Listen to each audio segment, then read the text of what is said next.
বন্ধুরা, আজকের পর্বে এমন এক আবেগঘন এবং বিস্ফোরক ঘটনা ঘটতে চলেছে যা দেখার পর আপনাদের চোখে জল চলে আসবে। একদিকে আদালতে দাঁড়িয়ে নিজের ভালোবাসার মানুষ আয়ুষের বিরুদ্ধেই মিথ্যে সাক্ষ্য দিতে বাধ্য হলো কুসুম, অন্যদিকে সবাইকে অবাক করে দিয়ে কুসুমের পক্ষেই দাঁড়ালো আয়ুষ। তাহলে কি এমন ঘটেছিল? চলুন বিস্তারিত জেনে নেওয়া যাক। পর্বের শুরুতে দেখা যায় আদালতে আজ গুরুত্বপূর্ণ শুনানির দিন। সকাল থেকে আদালত কক্ষে উপচে পড়া ভিড়। একদিকে কাঠগড়া দাঁড়িয়ে আছে আয়ুষ, অন্যদিকে কাপা হাতে দাঁড়িয়ে রয়েছে কুসুম। দুজনের চোখে চোখ পড়তে মুহূর্তের মধ্যে যেন সময় থেমে যায়। কুসুমের চোখ ভিজে ওঠে, কিন্তু মুখে কোনো কথা নেই, কারণ সে জানে আজ তাকে এমন কিছু বলতে হবে যা তার নিজের মনও বিশ্বাস করবে না। আদালতের পরিবেশ ক্রমশ উত্তপ্ত হতে থাকে। দুই পক্ষের আইনজীবীর মধ্যে শুরু হয় তীব্র তর্ক বিতর্ক। বিচারক সবাইকে শান্ত থাকতে বললেও পরিস্থিতি বারবার উত্তেজিত হয়ে ওঠে। ঠিক তখনই আয়ুষ কুসুমের দিকে তাকিয়ে শান্ত কণ্ঠে বলে, কুসুম, আজ পৃথিবীর সবাই যদি তোমাকে ভুল বুঝেও থাকে, আমি কিন্তু তোমাকে ভুল বুঝিনি।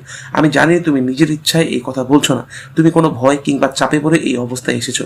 তাই তোমার মনে যা আছে তুমি নির্ভয়ে সেটাই বলো। আমাকে যদি শাস্তি পেতেই হয় আমি মাথা পেতে নেব, কিন্তু তোমাকে দোষী ভাববো না। আয়ুষের এই কথাগুলো শুনে আদালতে উপস্থিত অনেকে আবেগে আপ্লুত হয়ে পড়ে। কুসুমের চোখ বেয়ে নীরবে জল গড়িয়ে পড়ে। সে বারবার আয়ুষের দিকে তাকালেও নিজের মনের কথা প্রকাশ করতে পারে না। এরপর আয়ুষের আইনজীবী কুসুমকে জেরা শুরু করেন। তিনি বলেন, মিস কুসুম, আপনার অভিযোগ অনুযায়ী আপনি গাঙ্গুলি বাড়িতে কাজ করতে গিয়েছিলেন, কিন্তু আমার প্রশ্ন হলো আয়ুষ্মান গাঙ্গুলির এমন কি প্রয়োজন পড়েছিল যে আপনাকে অপহরণ করতে হবে? আপনার সঙ্গে তার ব্যক্তিগত কোনো শত্রুতা ছিল? প্রশ্ন শুনে কিছুক্ষণ নীরবে থাকে কুসুম। তারপর গভীর শ্বাস নিয়ে বলতে শুরু করে, ছোট সাহেব অনেকদিন ধরে আমাকে কুপ্রস্তাব দিতেন, বারবার আমার দিকে খারাপ নজরে তাকাতেন। আমি প্রতিবারই তার প্রস্তাব ফিরিয়ে দিয়েছি। এই কারণেই তিনি আমার উপর রাগ করেন। পরে আইসক্রিমের মধ্যে ঘুমের ঔষধ মিশিয়ে আমাকে অচেতন করে গাড়িতে তুলে নিয়ে যান। মাঝপথে কিছু দুষ্কৃতিকারীর সঙ্গে ধস্তাধস্তির সময় আমার জ্ঞান ফিরে আসে। তারপর সুযোগ বুঝে আমি পালিয়ে থানায় গিয়ে অভিযোগ দায়ের করি। কুসুমের মুখে একের পর এক এই অভিযোগ শুনে আদালত জুড়ে শুরু হয় ফিসফাস, কিন্তু আয়ুষের মুখে তখনও কোনো রাগ নেই, বরং তার চোখে ফুটে ওঠে কুসুমের জন্য অসীম মায়া। এই সময় ইন্দ্রাণী গাঙ্গুলি দাঁড়িয়ে তীব্র কণ্ঠে বলে ওঠে, কুসুম সরকার, তুমি জানোই না তুমি কার বিরুদ্ধে লড়াই শুরু করছো। এই লড়াই এত সহজ নয়, তোমাকে এর ফল ভোগ করতেই হবে। এরপর ইন্দ্রাণী রাজশেখর গাঙ্গুলির দিকে তাকিয়ে বলে, দেখেছেন, এই মেয়েটা আপনার ছেলের বিরুদ্ধে আদালতে দাঁড়িয়ে একের পর এক অভিযোগ করছে, তারপরে কি আপনারা ওর পক্ষ নেবেন? সবার ধারণা ছিল এবার হয়তো রাজশেখর ও অভিমন্যু কুসুমের বিরুদ্ধে চলে যাবেন, কিন্তু পরের মুহূর্তে ঘটেছে অবিশ্বাস্য ঘটনা। রাজশেখর গাঙ্গুলি দৃঢ়কণ্ঠে বলেন, না, আমরা আজও কুসুমের পাশেই আছি, কারণ আমরা জানি এই কথাগুলো কুসুমের নিজের নয়, কে ওকে বাধ্য করেছে, কে ওর মুখ দিয়ে এসব কথা বলাচ্ছে।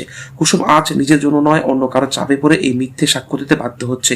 অভিমন্যুর সঙ্গে সঙ্গে বলেন, আমরা স্পষ্ট বুঝতে পারছি কুসুম ভিতরে ভিতরে ভেঙে পড়েছে, সত্যিটা বলতে চাইছে, কিন্তু তাকে বলতেও দেওয়া হচ্ছে না। আসল অপরাধী এখনো আড়ালে লুকিয়ে আছে।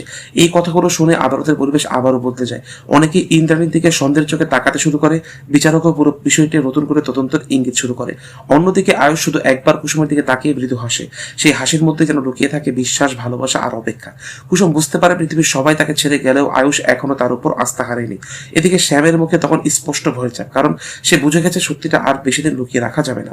খুব শিগগিরই তার সমস্ত ষড়যন্ত্রের পর্দা ফাঁস হতে চলেছে। তাহলে কি পরের পর্বে প্রকাশ্যে চলে আসবে শ্যামের আসল মুখ? কুসুম কি শেষ পর্যন্ত আদালতে সত্যিটা স্বীকার করবে? ইন্দ্রাণীর বিরুদ্ধে যে বড় প্রমাণ সামনে আসছে সেটাই কি বদলে দেবে পুরো মামলার মোড়? এসব প্রশ্নের উত্তর জানতে অবশ্যই আগামী পর্ব মিস করবেন না। ভিডিওটি ভালো লাগলে লাইক, শেয়ার এবং চ্যানেলটি সাবস্ক্রাইব করে আমাদের সঙ্গেই থাকুন। আবারও নতুন আপডেট নিয়ে খুব শিগগিরই হাজির হব। সবাই ভালো থাকুন, সুস্থ থাকুন। ধন্যবাদ।